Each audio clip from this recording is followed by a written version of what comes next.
Greetings.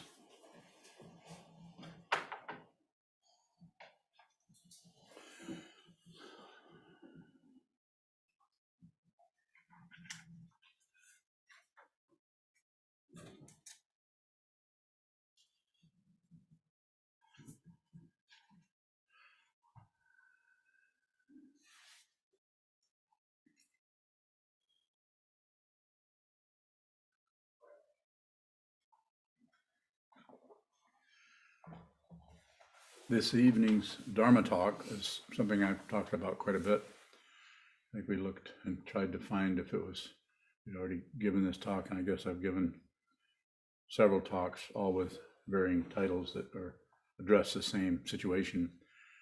But I think this one we come up with a kind of an original one. Don't do anything unless you have to. Is that it? Don't do anything unless you have to. Sounds kind of silly or maybe simple, or of course you're not going to do something that you don't have to do. But we constantly do things we have to do because of paranoia, because of, well, we should do that because if we don't, this will happen or that'll happen. All kinds of different things show up in the mind stream to keep us from seeing what is right in front of us. So the idea there is just to put a little bit of tension on our, what I would call our impulsiveness to act, to do something. Of course, there's some people that don't have that as any kind of a problem or issue at all. Those are what, lazy people? Just kidding. All you lazy people. Just kidding, just joking.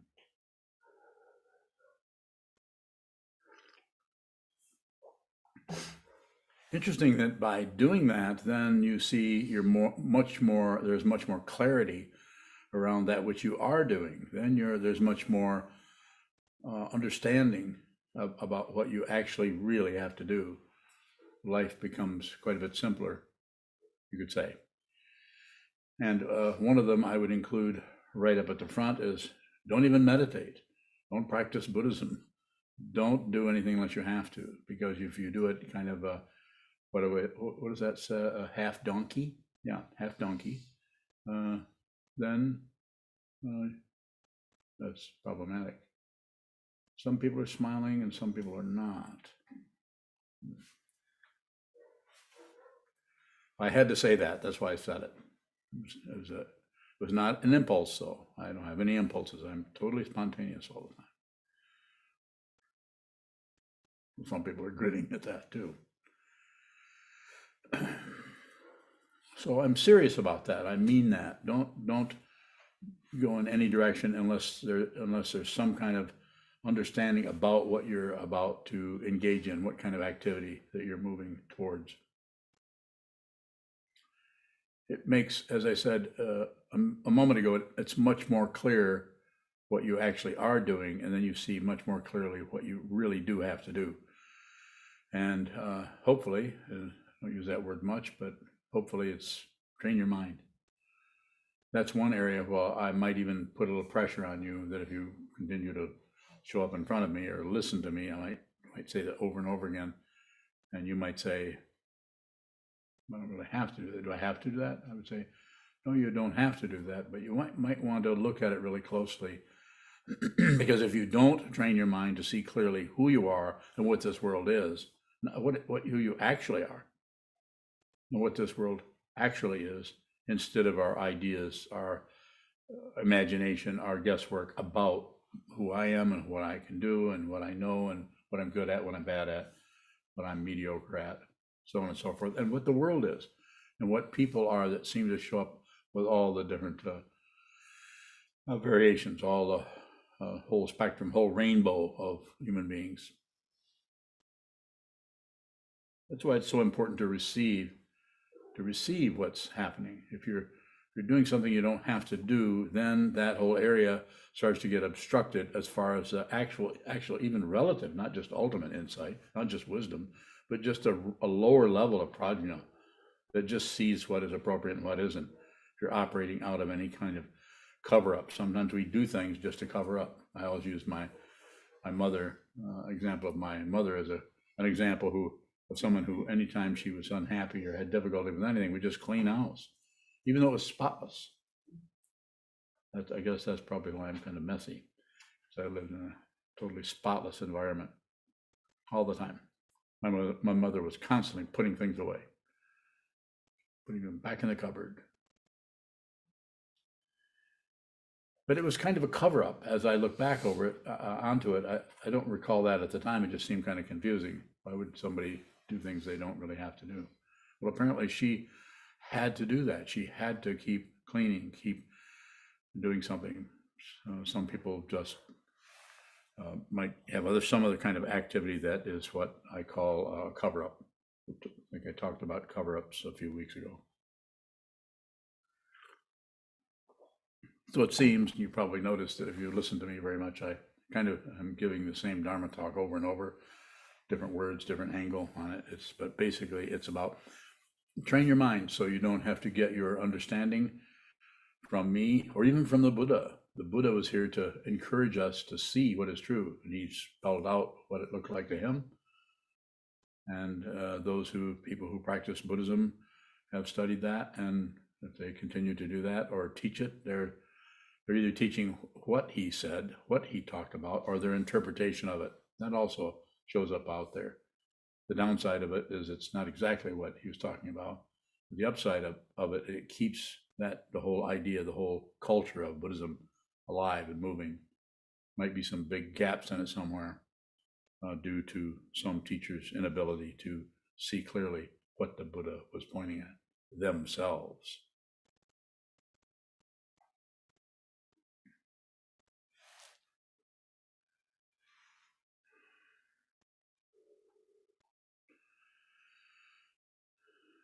This leaves a lot of space, as I said, around what you are doing, a lot of area you can see the spaciousness, because anything you're doing has a very direct and a direct quality in it, and gives you immediate feedback to what you're doing that because you really need to do that. Like you need to eat, to put it simply. You need to move around. You need to have some kind of activity going on. You may need to train your mind, and not everybody is going to do this. As I've said before, somewhat jokingly, but not all that jokingly, it would be nice if the whole world were a monastery and everybody were training their mind.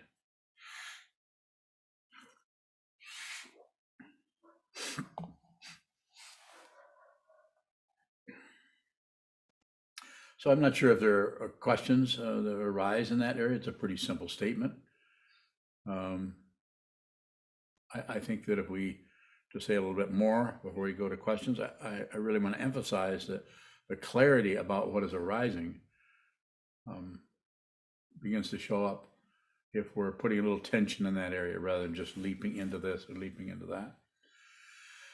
If you're a strong meditator, it means that you're not just that you meditate for long hours, but if you have a strong practice where you return to the cushion, return to the three jewels, then probably this is a recommendation that's going to be already kind of obvious to you, that less is better is a general statement, a general protocol for it.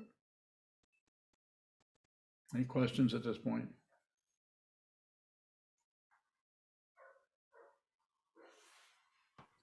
Kelly, bowing. Yes, Kelly. I have a lot of energy. I noticed that. Yeah. And I struggle with it, but Wait. Let's go with the first part. You struggle with it. So when you say you're struggling with it, I want to answer your question, but let's go with your characterization of yourself first of all. What do you mean by struggle with it? I have so much of it. Yes. And I worry that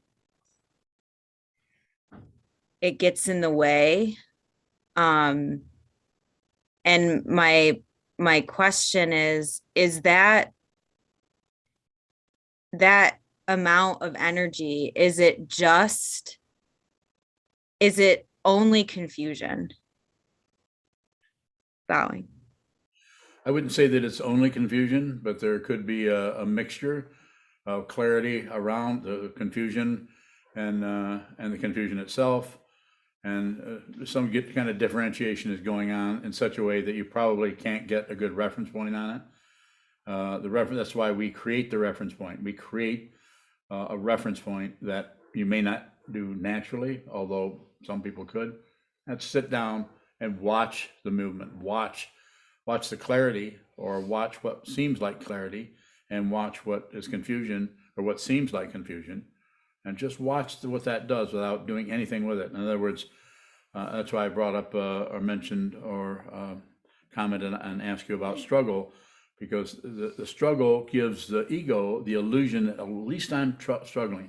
Well, at least I'm working with this. At least. Whereas the other way around is to less is better. Sit down and hold still and watch what in your mind stream, in your life stream, in your heart stream continues to ramp up and move and move and move. And just observe that rather than doing it, rather than struggling with it. Just receive it, receive that feeling of too much energy, or what do I do with this energy? And just receive that as much as you can. Train the mind to see more clearly what it is. If you see what it is, if you really fundamentally see what it is, I sometimes use my hand as an example. If you get an idea of what it is and you think you know what it is, you've probably only seen about this much of it. The rest is still there. But and trying to fix it based on a preconception of what that is, that's when I say don't do anything unless you have to. That way, the longer you look, the more you begin to see let's call it the bigger picture of. And if you see the entirety of it, you will not get a credential. You will not have a thought necessarily like, I think I really know what is going on there. Because by the time you see the entire thing, the very nature of reality is not separate. So it will collapse of its own. It's sometimes called grace. It just collapses. So you might not, even though you've meditated for 10 years, you might realize on some level that what you're seeing isn't really the result as a cause and effect of meditation. That all you did with meditation is you're just returning to your true nature. Dogen Zenji in the 13th century basically said that. Sit down, this is Buddha. This is Buddha. In other words, you're already the Buddha. It's already genuine. It's already total. It's already complete. There's nothing to fix or correct. You could actually enjoy your life instead of struggling. You could actually begin to enjoy the struggle and have a little sense of humor about it, because that's how it starts to come apart. You start to get a little have a sense of humor about the degree of your intensity, the degree of your anger, the degree of your jealousy, the degree of your whatever it may be. You just realize this is curious that I'm having these intense feelings. And what happens is the feelings, if I may say it this way, the feelings don't really go away because they don't need to. You don't have to do anything with that, like set it aside. It will set itself aside. And the interesting thing, if you see it in its totality, the whole panorama, instead of just this much that you're trying to hammer down, or this much, which you're trying to use concepts or a psychiatrist to help you unwind that. Instead, you see the entirety of the confusion, which is all about paranoia of sorts, about some kind of fear of otherness, fear of the unknown. You see that entirety, it just comes apart. And if it does not come apart, what does come apart is the illusion that there's someone who is totally put upon or upset by or hindered by this particular whatever it may be. And when that happens, then the chemistry that happens there allows us to see this is an illusion. So it may still up, it may still show up, it may still come on stage with some kind of credential of being an absolutely important part of the cast. When you see, yeah, it can be an important part of a cast, but it's an actor because it is unreal. It is a pretense that is incredibly, distasteful, hot, freezing, emotional, unreal. It's unreal. You can see this yourself. How do I know? I don't know how I know. But I know I'm completely certain about what I'm saying. And if you pick up on that, maybe that will be enough to encourage you to train your mind. All I'm telling you to do is not join my following or not do what I say. I'm saying, do what I say to some extent, train your mind. But once you turn away from this person, you just have your mind. Just look at your mind. You won't need me. Or you may. You may need me for 100 years. You may need to listen to the words of the teacher once, twice, 3 times, 4 times, 1,500 times. That's your karma. My karma, or the karma of this person here, has already been exhausted. It's here. There's nothing else to do. Falling apart, falling apart, falling apart. Everything all at once. Further questions? Kelly, any more?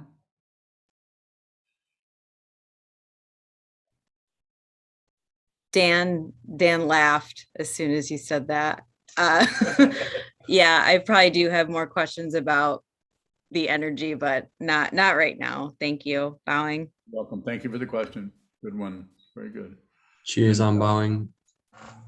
Yes, go ahead, Choicelessness.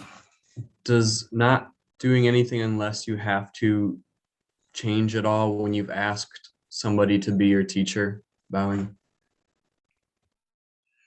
It depends on the level of the connection of the teacher. Depends on something about the chemistry between the teacher and the student.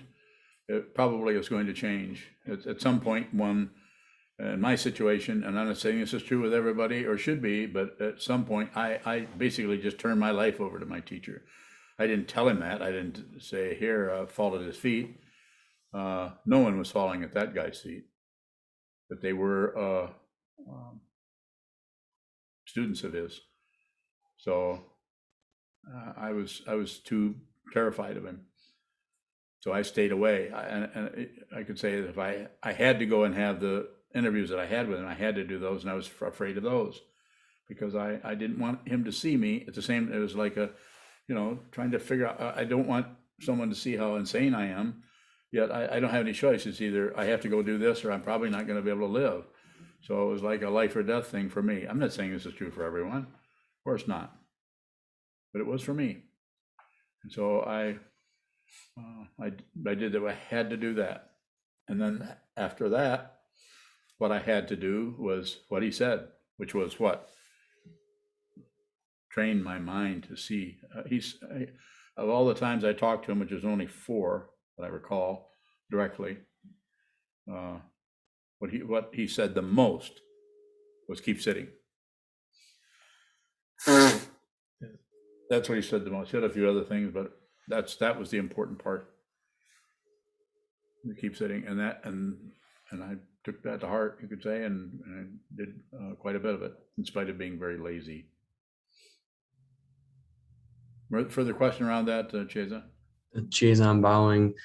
The way in which the self-centeredness is ingrained, the opinions are so spontaneous, it may seem choiceless. So is there a way to begin to see through that self-centered form of impulsiveness that we call choicelessness? Bowing. Well, yeah, good question. Well said. I think it's just insistence. If there's a little doubt there, you'll feel it. If it's guesswork, you'll see that you're not really. It's not. You're not certain about that. So I think it just takes. There has to be some kind of awareness practice. When I say some kind, sitting, even sitting in different forms of meditation. When you're holding very still, even if your eyes are closed, I don't recommend that, of course. But even if they are, that would be better than no sitting at all. It's just that tends to create an artificial state of peacefulness, and that doesn't help because you have to live. So that's why shikantaza, actually, even though it's not doing much, you haven't separated yourself from the world other than just enough to hold still and observe the movement of the mind. So more of that. Further question, Jason? Choicelessness bowing. Sometimes if I express my doubts or confusions or insecurities, you say don't abandon that, stay there, or that's it. And how can we learn to make our seat in that insecurity or that uncertainty? Bowing. Just watch how you avoid it. It's never about looking for the success or looking for the goal looking for that. It's about looking to the situation you're in, the resistance, without any particular agenda to try to fix that or fasten it down or move it to the side or increase it. Even though there are a lot of practices that help us do that, but they're somewhat indirect in that they might use voice, or they might use mantra, might use visualization. So they go into a kind of an abstraction. Like visualization is a way of accessing the mind through envisioning something, using the voice, using mantra, repetition over and over and over, coming to the wall over and over and over. It's a way of completely repeating everything so much that the idea is that if you're observing and your intention is to understand, you'll begin to see some kind of understanding that actually goes beyond words. As I said, I don't know when I said it, but just recently, I was saying that we go into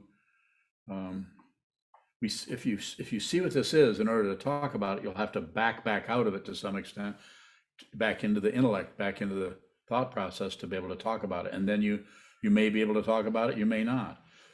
But there's a kind of I think I used a Vasubandhu as a good experience. That Vasubandhu didn't drag all of his intellect into emptiness, and he stepped out of his intellect, his incredible brilliance as a Buddhist monk and scholar, and who wrote the 30 verses, and astonishing. But he would have to have gone into that to see it in order to be able to talk about it. So then he drew back, you could say, into concepts and intellect in order to be able to find concepts that would point to what he understood, which was, well, you should study them.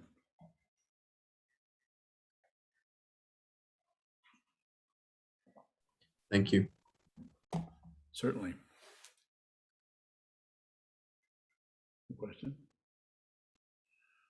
Question? Choicelessness.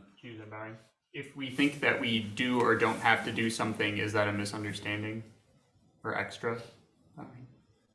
You think of that at the same time? We think we do and don't at the same time? Do or don't relative to the situation. Do or don't? Do or don't? Do or don't? What's your question? Choose bowing. If the thought arises that we do have to do something or that we don't have to do something, is that extra? It could be. You could not particularly use that thought pattern. Sometimes they don't believe your thoughts, but that doesn't mean ignore them. So if something arises, you could give it some time. It's like sitting in the waiting room at the doctor's office. Give it some time rather than go up and complain immediately that you're not being seen. So allow a little bit of space. In some situations, allow a lot of space in there before you jump in with your response based on thought patterns or analysis, or the tendency that the self-centered mind has to jump to a conclusion. It doesn't like open space. Open space is threatening to ego because it's always, its head is always on a chopping block, so to speak, or it feels like it. Really isn't, head isn't on the chopping block at all because it's unreal. But it doesn't want to be discovered to be hiding out in that kind of unreality. So the either or situation you bring up is the actual something you have to do won't even go into either or. If it's going into either or, if you're thinking, should I start a factory to build water skis or not? I'm sure you've thought of that. I mean, if you're thinking about something, you can continue to think about it, but don't particularly move into any kind of action in order to stop that kind of chatter going on, or to not be able to handle the variation of either or. The either or is just part of the whole confusion. So don't do anything. Don't do this or that. More? There's more room for questions. Go ahead. Choose bowing. Can we keep ourselves from doing something that we have to do?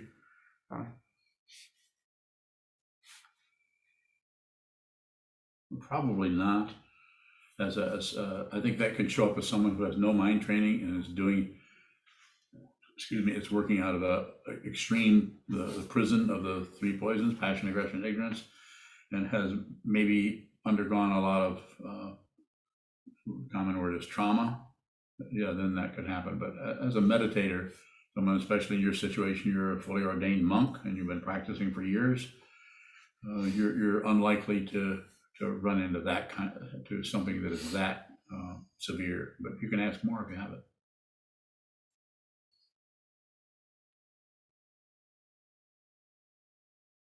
I lost it. What'd you lose? The question that I wanted to ask next. How do you know you lost it if you don't know what it was? I found it. Huh? I found it. That's mind blowing. I wish I could do that. You found it without even asking your wife? That's right, you don't have a wife. Go ahead. Choose unbowing. Is, if this is fundamentally unreal, is what arises in the body situation more valid or more real than what arises in the mind? I think it's relatively real. Just like if I had a heart cath and those doctors, and I talked to them to find out what was going on, and they told me those are relatively real, relative situation, incarnation into a body form. But the identity is what is unreal. Actually, body's just dependently risen. We just happen to show up as this person or that person with this sexual orientation, this level of intelligence, the skin color, and I could go on and on. But all the differentiation and desire that shows up in so many different, it's just countless. It's an understatement to say it's countless. Am I getting any closer to what you want to know? Choose unbowing. If the either or is showing up, does that mean that we shouldn't do anything? Yes.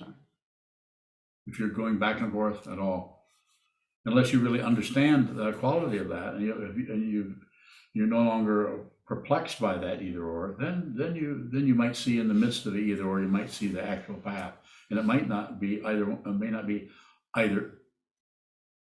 It might not be either one of those. Did I say it wrong?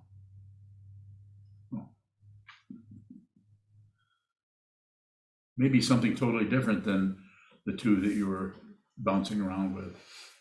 Might be something. Might be the middle way to get fancy about it as an image. More? Choose unbowing. Are concepts always getting in the way of what's actually showing up? Usually, it can be. We don't like not knowing things, so we want to know this or know that. So when things arise, whatever it may be, we tend to, rather than just feel the texture, the quality of that unknown, we want to label it or point it out or say what it is. We even train our children to do that. Instead of letting them experience their life, we immediately start naming things so they have a reference point for everything. Do it all the time. Is that wrong? No, that's not wrong. That's what our society does. And we don't need to separate ourselves from our society being some other kind of, do something totally different way. More? Yes. Shadow bowing can don't do anything unless you have to undermine the 3 C's. So the 3 C's being communication, cooperation, collaboration.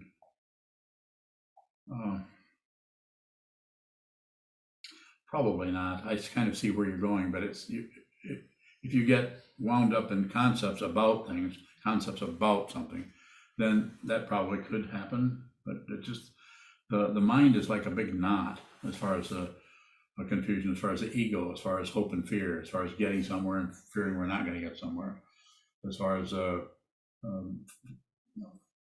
any kind of otherness that's about to happen, paranoia about the future, and so on. So it can be in some kind of knots that aren't. We can't take them apart. We can't disassemble that. We can't really figure out what it is that we need to know relative to the question that you're asking. So it could. I have a feeling there's something else that you want to know, but it's not showing up in that question. Because if it was, I just answered. Shadow bowing. Sometimes when you bring up why we might not do functional speech here, Yes. is that the introverts love that and the extroverts really get upset. I'm wondering in the same way, like Kelly's talking about having a lot of energy, Yes. can don't do anything unless you have to reinforce a lazy person's self-centeredness?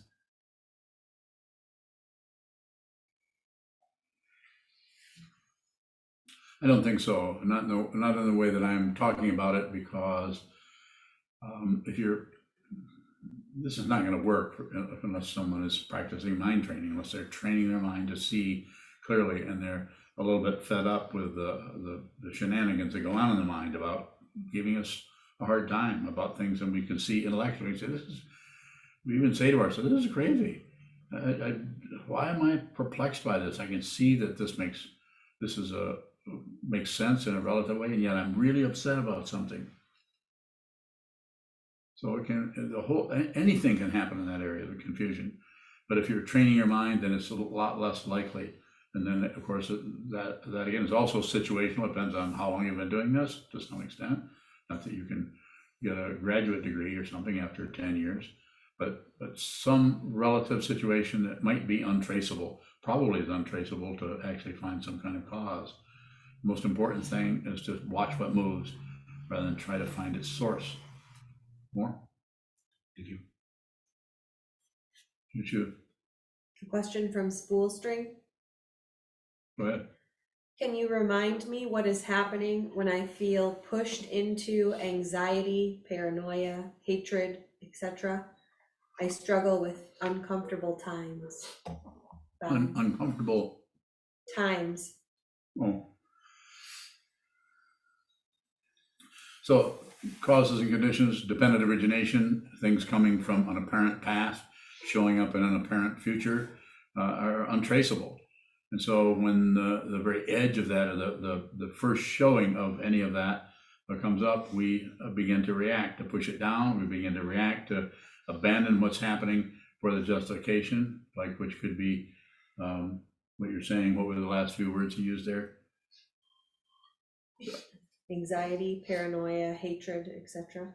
Those are reactions to something, but you don't need to necessarily find out what they are reactions to. You need to look at as far as I see, and you're asking me, so you're giving me permission to tell you. Just chew on the paranoia. Just taste the paranoia. Listen to the paranoia. Smell the paranoia. Be the paranoia. Because the only way the paranoia is going to get a handle on you as an individual to cause you to go into some kind of a tailspin is to try to stop the paranoia, or try to meditate yourself away from the paranoia. Some kind of avoidance, some kind of whatever stylized passion, aggression, and ignorance, so you don't have to deal with that. What am I saying? I'm saying just receive. If it's coming your way, it's supposed to happen. It needs to happen. What arises in the mind stream needs to occur. This doesn't mean that if you feel like murdering somebody or have hatred, that you get to yell at them or actually express that. We're not talking about the expression of it. We're talking about receiving it. And so how do we do that? You might not be able to do it for quite a while until you practice on a little bit lower, less intense level of just receiving everyday thoughts that are not particularly full of paranoia. So you sit, you use your body as a reference to what you're about to do, and you hold still. You train the mind by holding still, and you look at the contrast between the stillness of the body, awareness of the body, mindfulness of body, and mindfulness of mind, or watching what happens in the mind. Just be aware of it. Just be aware. And if that comes up as a paranoia, it's unlikely to do that so much in sitting meditation. It's more likely to do that in the interactions with the world, with the environment, with our family, with our coworkers, or the cable news network, whatever it may be out there that causes us to react. So training the mind, see what that is, rather than try to deal with it in a way to treat it like something that shouldn't be there. It should be there, and the way you know is it's there. So it got there, not because you did something wrong or did something good or did something, anything. It just, the causes and conditions are untraceable. That's why it's called dependent origination, and that's why it's sometimes we're referred to as the 10,000 things. Quite a bit more than just 10,000. Just receive, yes. From Amara in Connecticut. First of all, finding you has made a beautiful impact in my life. Much gratitude for your devotion to the path and helping others to see what they are struggling to see. My question for you is that I ghosted my biological mother a couple months ago. She is more like a surrogate mother than a mother. Now feelings are arising of more feeling bad for her because she feels hurt. I feel better without her in my life, but feel confusion as I know it's creating a ripple effect for her. I just don't want to live in playing a part that's not real, as some children feel they have to. Thank you. No, thank you very much for the connection. Yeah, powerful. And that's the response to that is, again, don't do anything unless you have to. And be concerned about, I mean, she is your biological mother. So, and I'm not validating any kind of action. That's up to you. Those are areas that I can't see into, but you can. But I emphasize this: don't do anything unless you have to. You don't owe anybody anything just because they gave birth to you. You don't owe them anything. You might be able to help them in some way, and sometimes the very best thing you can do for someone, especially if they're all about controlling your life in some way. I'm not saying that your mother was doing that, but some kind of action where you just can't get free of their projections and their confusion because they're living their life vicariously through you. And then if things don't go just right in the way you're living your life, then they blame you for how they feel. It's very complicated. But what I would emphasize is train your mind to see clearly rather than try to live up to some kind of cultural ideal of a good daughter or a good son or a good mother for that matter. Don't owe anybody anything. It just would that I could say that more clearly in a way that would be more fundamentally helpful. And I'm not telling you not to do anything. You could even find a way of making a connection with her that doesn't put you in her immediate environment. You can stay in touch through writing or something like that. It's a softer kind of connection and more cerebral. That may work. And also, when I say work, it may give you a chance to live your life in the way that you need to do. And I don't know enough about you to know what else is happening, but that shows up in a lot of people. And don't owe anybody anything. You don't have to be somebody's son or somebody's daughter for the rest of your life to make sure they're delighted with you. Quite often, there's a lot of confusion there that gets dumped on others. We tend to blame others, and it works. Guilt is an incredible emotion that is very difficult to understand. And part of the reason it's difficult to understand is it is fuel for ego, for narcissism. That feeling that you've somehow done something wrong. Me, and what a terrible person I've been. I feel so guilty. That's why I say don't apologize to anybody. If you do it once. I'm sorry I stepped on your foot. But to go on and try to get some kind of forgiveness for them, it's insane to do that. It's insane. Other than just say, whoops, sorry, didn't mean to step on your foot. But to go on and get some kind of a forgiveness. This is just it's a cultural situation it's just big misunderstanding. Nobody told me this. I had to see this myself. You could see it yourself. Don't believe anything I say. But look at it. Look at the structure there. Look at the structure of people make a fortune selling seminars on forgiveness. This is just baloney. Don't believe me, but consider it. It's extra, and it's a kind of filler that comes in and supports the unreal identity. You're not a solid, separate individual. This doesn't mean you're not intelligent and talented and do great things in the world, but there's nobody doing it. You can't take credit for this. You can take credit for that. How are you going to take credit for this? Well, look in the mirror. Who did this? Even your mother and father. Somebody did that with them. Goes on back. Dependent origination. So anyway, good luck to you, and stay in touch if it makes sense to you. Further questions? Shadow bowing, similar to the last one.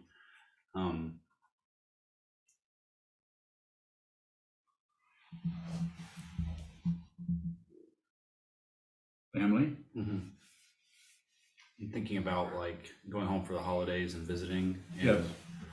even if I'm not really being asked to do something, my family seems to appreciate just having me show up to be around them. Yeah.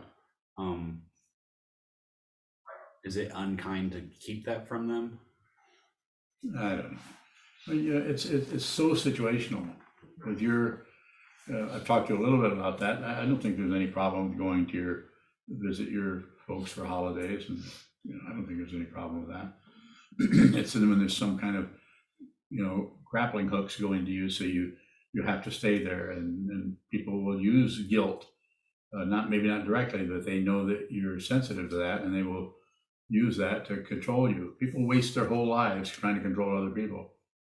And then when they pass on and their body-mind complex goes back into the elements, they're all alone because they were alone in the first place.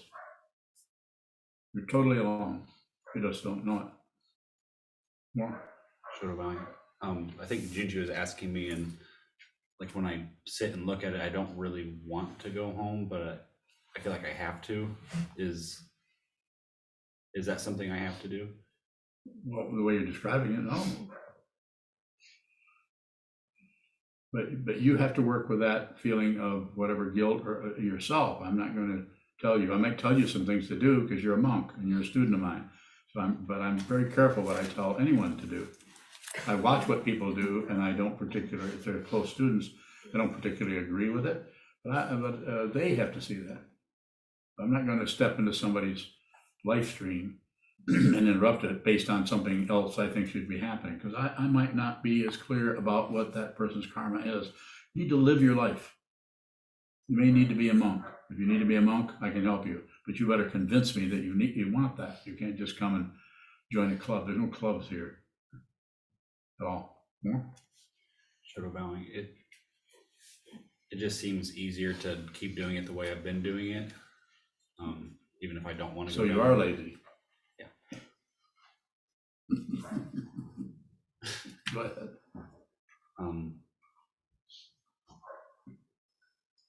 If I see that I'm doing it even though I don't want to, is there still some awareness in that? Well, certainly there is. Look, you already are aware of what's happening there, and you may continue to do that for a while. And you may find maybe to use the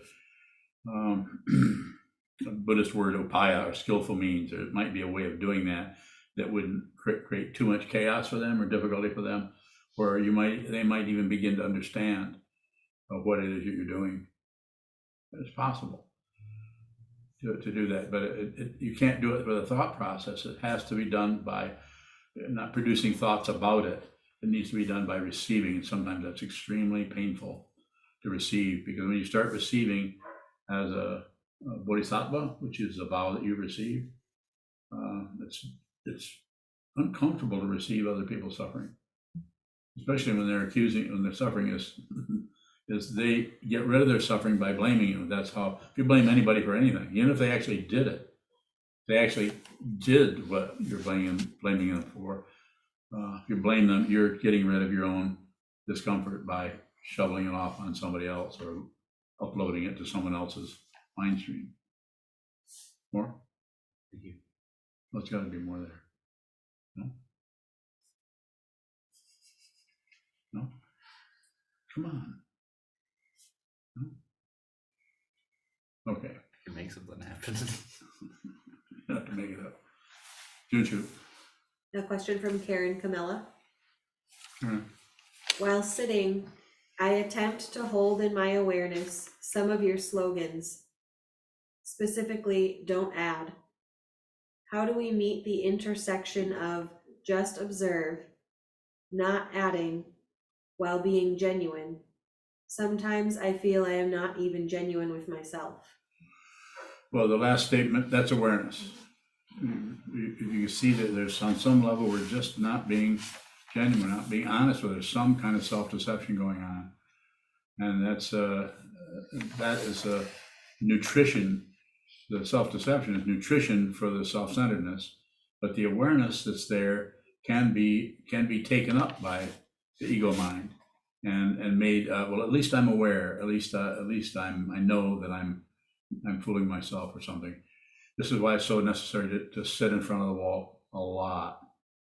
Because if you sit down and hold still with the attitude, the intention, I'm just going to receive, you don't have to say that, just receive whatever shows up. And eventually the very structure or matrix, you could say it if you use a fancy word, of the confusion will start to show up. And it might be very uncomfortable to look at. But you can do it. And using slogans like don't add or don't do anything unless you have to, and so on. Those can be helpful.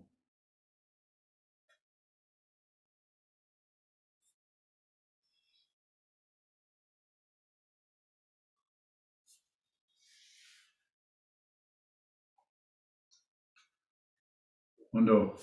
Bowing, what determines what we bring to the teacher versus what we just sit with bowing?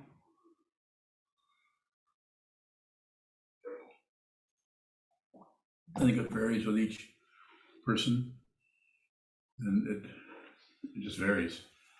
Right or wrong, or should or shouldn't is just, it's in your, it's about you. It's not about the teacher. It's about you bring whatever you need to bring. So can you be more specific? So if I feel like I've handed my life over to the teacher, do I bring everything to the teacher bowing? What are you holding back? I don't know. I don't know how to respond to that in a way that would be, it's up to you.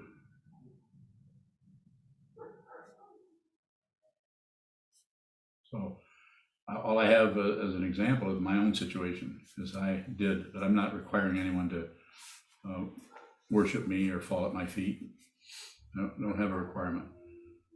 If I have any requirement at all, if you live in this monastery, you have to observe these forms. If you're a student of mine and you live in Vermont, or if you live in next door, then that's up to you how you do that. Well, I'm thinking specifically of last night with the where I was supposed to facilitate a book study. I forgot Yes. till the Yes. 20 or half an hour before it You started. did. And I immediately, probably impulsively, said, I've got to leave No. and go facilitate this book study. Yes. But it became to me apparent that I hadn't asked you, I had told you. Yeah. So that's an example of where then I corrected that or tried to correct that and asked for your. I told you to stay. Yeah. So what's the question? Question is, You could have left. Why didn't you? because I wanted to do what the teacher, to support the teacher. So what did I say? Stay, What did you do? stay. What's your question?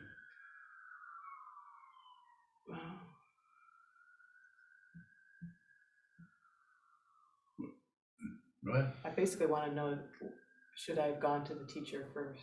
No shouldas.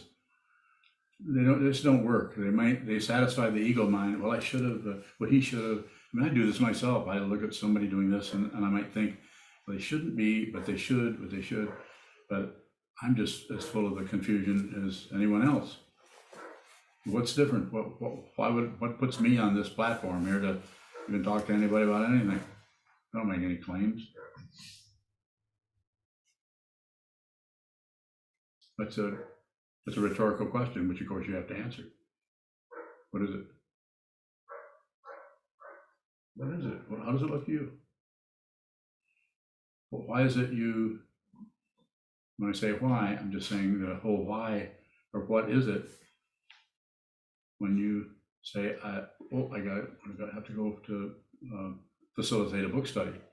I'm caught between following a form Yes. and serving the teacher. The form is the teacher, but only with your permission.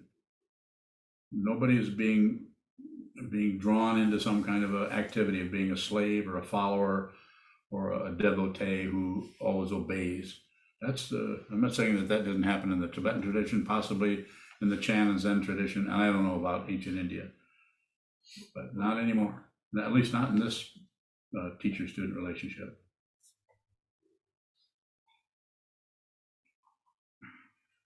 No further question about that? I guess I'm trying to understand what understanding looks like. So, Understanding looks like you don't have any questions about anything.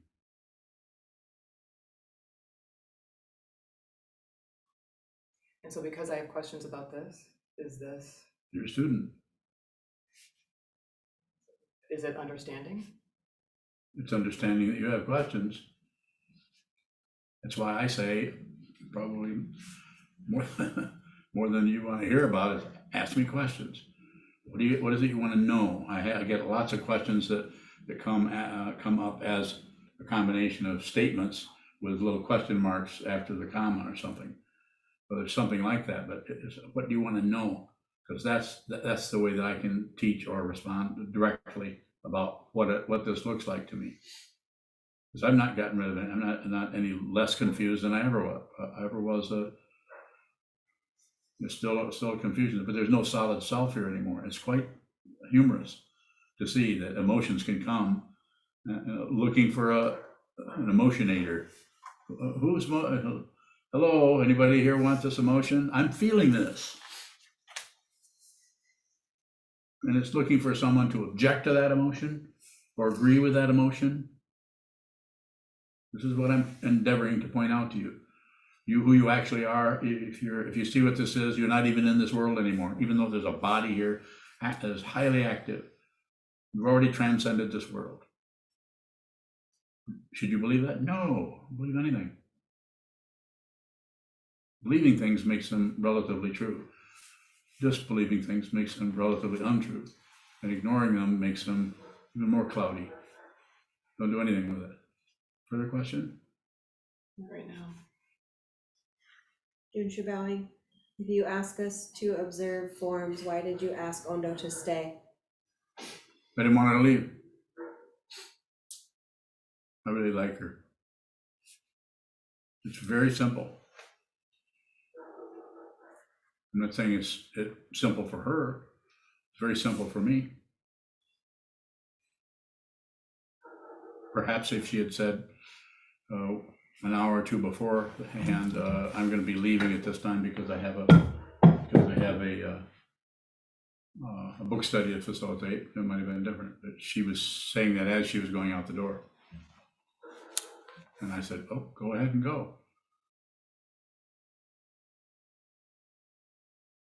So why didn't you go? Want a why question? Because I caught myself, I could see that I had not asked you. Do you feel like you have to ask me permission to do everything? Do you feel like that's something I require? No, Okay, why'd you do it? because I want to. Okay. This is the title of this talk, that we're talking about devotion. And everyone sees this and understands this in a different way, and you should. There's no propaganda. I'm not promising you a damn thing. I want you to see what this is. I want you to see, I don't know if it's your version, I want you to see what I'm looking at. And I think you can. So you may need to have this kind of devotion that shows up with this woman.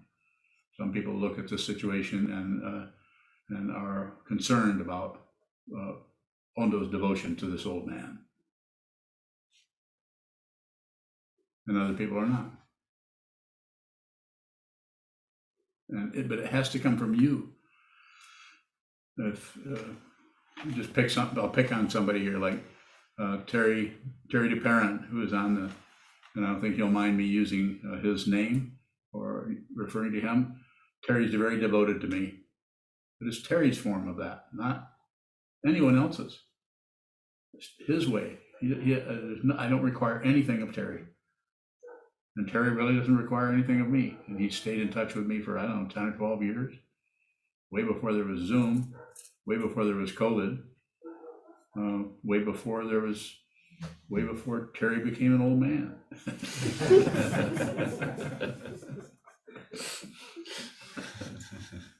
So it's very simple, and anyone I look in here or anyone I look at here, I know what your level of commitment or devotion or what is to whatever that is to this teaching that shows up in this teacher or not. Make no promises. You might just see just an old man sitting here saying a bunch of stuff, or you might see some aspect of your own mind showing up to you as a mirror. And any true teacher functions as a mirror because he or she or they are not separate beings anymore. They have a separate body. The body still may get sick and die. It may live. It may get overweight. It may get underweight. It may have eye problems.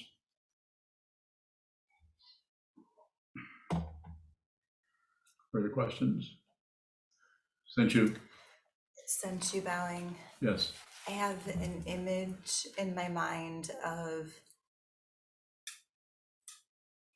not doing anything unless I have to. Yes. So the actions that do come out of that, I have an image of that being very smooth. But I'm wondering if the action that comes out of waiting, can it be very clunky? You can, yeah. Clumsy? It may not to understand that may be clunky or maybe just feel out of balance or uncomfortable or off balance. It can have any kind of feelings can be attendant to or can follow upon just putting a little tension on that. And even though there's this or this, and your style is to go back and forth quite a bit, but you do it with your, I don't know if you'd call it graceful. It's like that. It's not a compliment, but it's like you have a very interesting way of going around. It's like a conductor with a wand. That's how you do it. Have you noticed? Now, you wouldn't call it that. You might call it clunky. Other people don't. That's why you're why you function as a therapist for people, because you meet people where they're at, because you don't really have a strong position on things. You have some, but it's not very strong. Have you noticed? And are you thinking that you should have a stronger position on things? It feels that way. Yeah. Not necessary. You don't have to change anything. You can be genuine. You can absolutely be who you are. Every one of you can be. Be who you are. Have a question? Yuhong? Who's it? Yuhong, I saw hands in the air. Yes, Yuhong, go ahead. Yuhong bowing.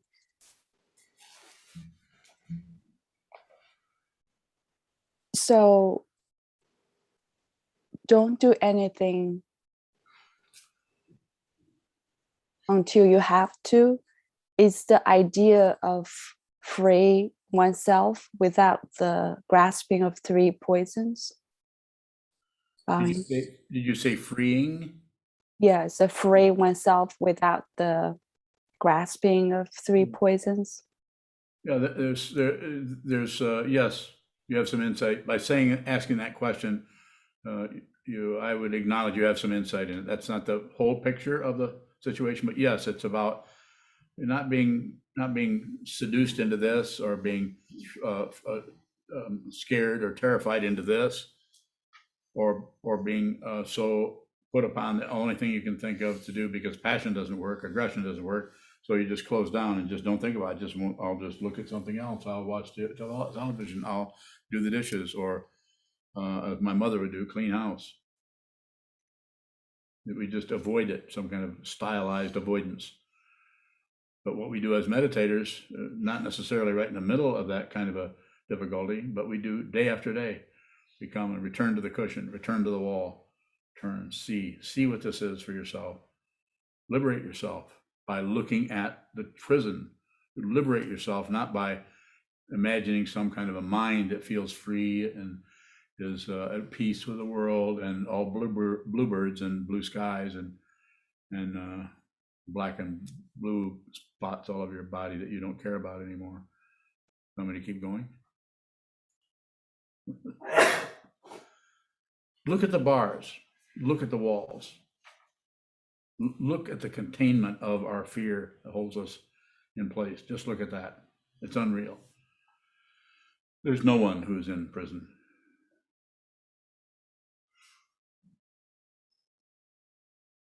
Jessica. Jessica Bowing. Early, at the very beginning of the talk, you mentioned sort of a caution against half donkeying, training your mind. If we feel like we have to train our minds, can we tell if we're half-assing it or if we're doing the best we can? Bowing.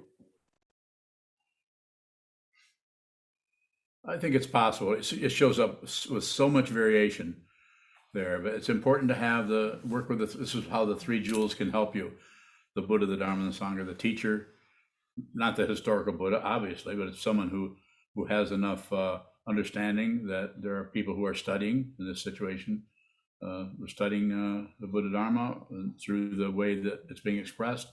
And then we study classical texts of Buddhism going back 2,500 years with the community, not separately in our rooms, just reading our own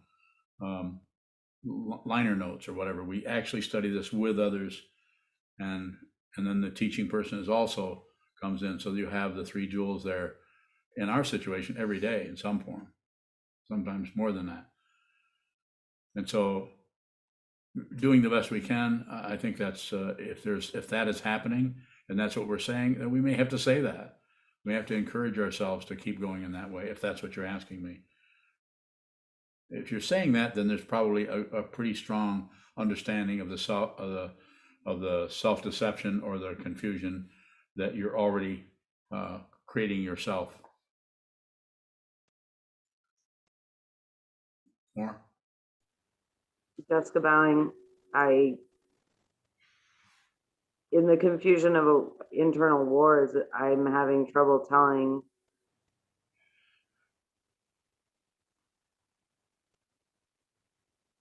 I'm so sorry. I'm not sure how to ask this question. I guess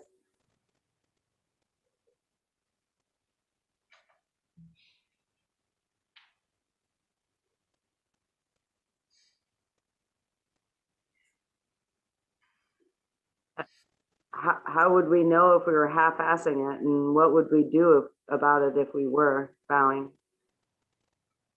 You may or may not know. There's something going on which might bring up that kind of a nomenclature, but don't. It doesn't have to need anything extra. It can just be that. It's almost like everything just falls flat. It's just like you don't, if it's a half-ass situation, then you don't have to repair that or fix it. Just be aware of it. It's the awareness. It's like I was using the example. The first part of the awareness may be just this much, but in order to see it, you can't be pushing it away. You can't be fooling with it too much because it's not all, the whole thing isn't showing up. It's just the edge of it is showing up. And eventually we begin to see the entire thing. And that's embarrassing or uncomfortable or distressing to the ego that wants to do something right about it right away. Let's catch this before it gets any worse. Well, it's already worse. It's just been covered up by a cloud of ignorance, by the cloud of paranoia, by the cloud. So just continue to keep looking at it, return to the teacher, the teaching, and a community over and over again.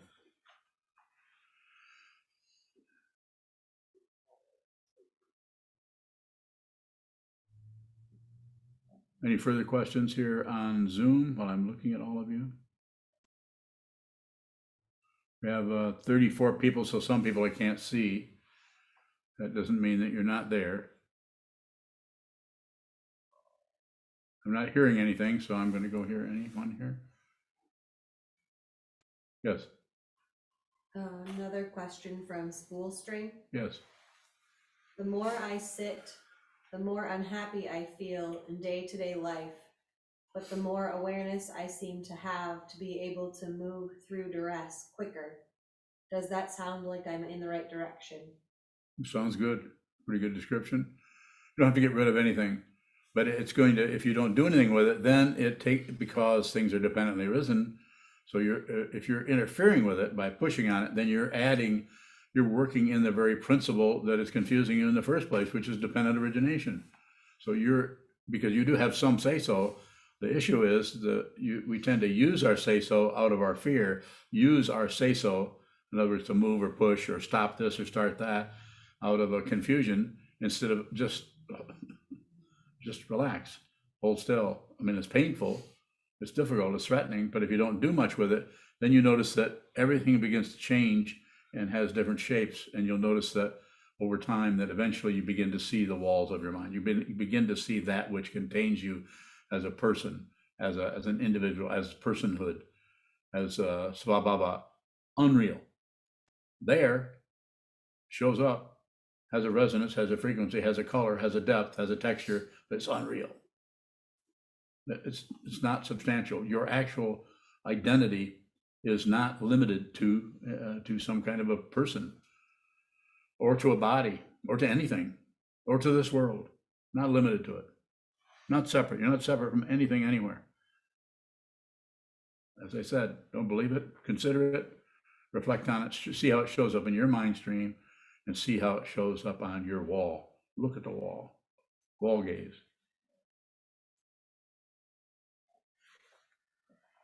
A question from Udi in Connecticut. Yes.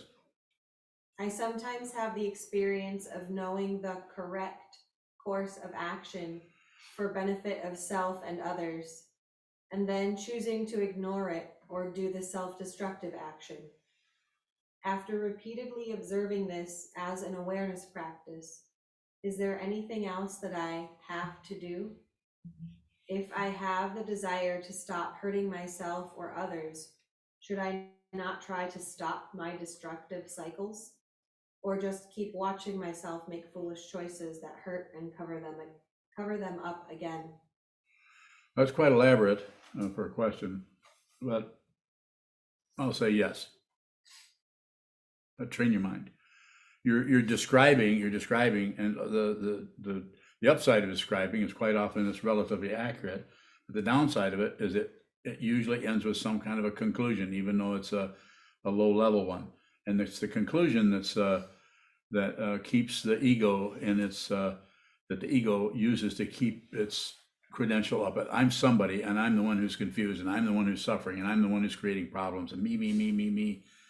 It's looking for some kind of credential, and ego will accept a positive credential. You're the most wonderful, kind, loving person in the world. Some people live out of that daily. They present themselves, and the only thing that will shake them at all is the fear of death, which usually is covered up. So in your situation, I wouldn't do too much with what you just said to respond to directly. I would say do a lot of sitting meditation. If this particular format helps you, then return to the teacher, the teaching, and the community in this form or some form somewhere. Maybe in your town, maybe there's a group there that will support you in that way. But if you don't do anything else, sit down, hold still, watch the movement of the mind. Do an hour or two a day.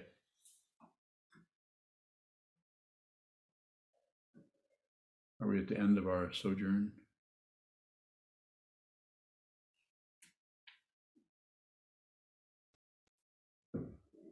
Are we? Any further questions? Take one more if there's another question out there in TV land. Oh, here's one right here. Go ahead. Sure, bowing. If you really emphasize the sitting practice, I do. and sometimes living here, a functional thing might show up, or the teacher might ask us to do something else. Like I just told you to go work on somebody's car all day long. Yeah. Instead of practice. Mhm. Yeah. What about it? Is that still mind training? Of course. Of course it is.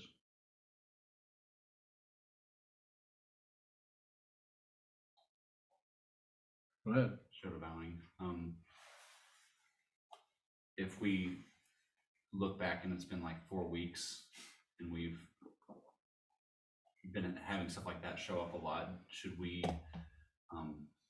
ask to be able to sit more? Of course. Or just sit more. Excuse me. Just begin to sitting more. If you had said, when I asked you to do something, you would have said, I really need to practice more. I would have considered that. We would have talked about it. I'd say, okay, I really want you to help this person who is I'm not going to go into detail about that, but this person needs us to help them, and I can't work on a car, not modern cars, but you can. And so I thought, how can we help him? And I thought of you. So you help somebody in a very pragmatic, practical situation whose wife has to get to work, or they can't keep going in any kind of way called that is not fraught with all kinds of problems. So, but if you said something about that at the time, I'd say, well, why don't you work then? And then as soon as you get that job done, come back to the monastery and do a block sit, 4-hour block sit, or come out to the retreat hut, which you built. Why is that so funny? You could probably construct a funny story with all the things you asked me to do. That's it. Yeah.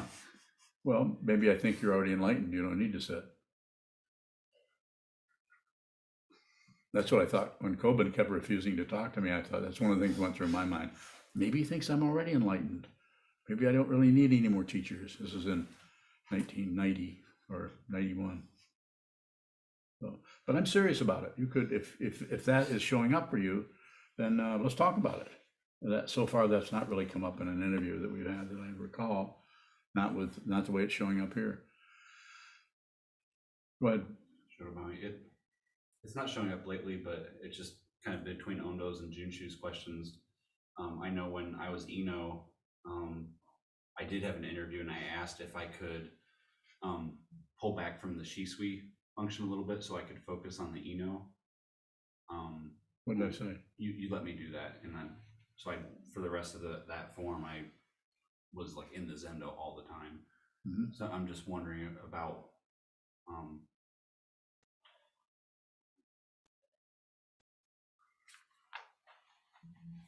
how is the student involved in how the student's being taught? Somewhat, but not from the point of view of making decisions necessarily, but considerations about what's happening need to be, we do it together. So you tell me what's happening, and then you see if there's a way that you can get what looks like the appropriate thing to happen next to you. Like if you said, I don't want to function the way I'm functioning now, I need to go get a job somewhere, then we would talk about that. There are people who live here who are monks who work at other jobs in other places. So it'd just be a situation, we'd look at it together. Communicate, cooperate, collaborate. More? Sure,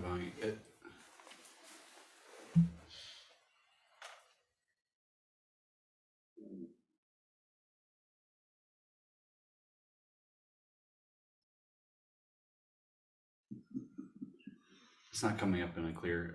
I'm curious about what that communication is with the teacher when what is communication with the teacher? Receive. When you produce, it might look like a production, produce devotion to the teacher, but it's not a requirement. It isn't some kind of thing that you have to figure out what devotion is and do that. Like I was saying, Terry Duperrin I've been talking to him for years. His devotion is his particular style, his way.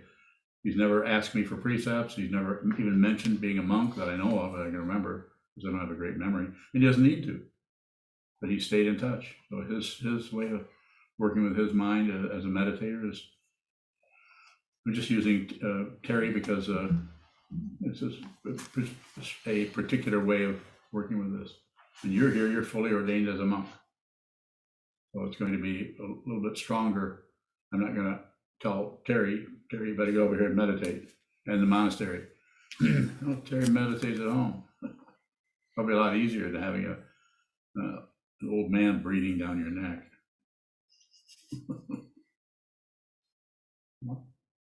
Thank you. Nothing to correct. There's nothing wrong with anybody anywhere at any time. That's a big misunderstanding, and that's why the world is full of war and peace, war and peace, war and peace. I think that was the final question, wasn't it? Very good. So we're going to go into the hinterland. And we will say the, what do we say? Huh? What? Oh, we're going to dedicate the minute. Okay. Thanks.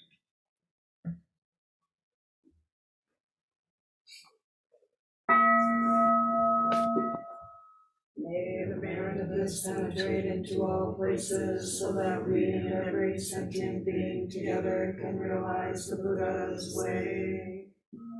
Jiho san shi shi fu shi song fu sa mo ko sa mo ko ja ho ro mi.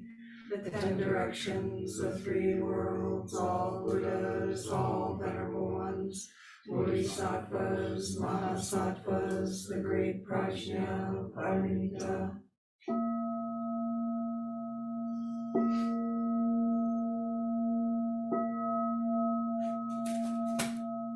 O Buddhas and Bodhisattvas of the 10 directions and the 3 times, please hear us. Please come down out of the light and protect Sokukoji Buddhist Temple Monastery, our Sangha, families, friends, and visitors. Heal everyone who is unhappy, sick, or suffering, and fill them with light.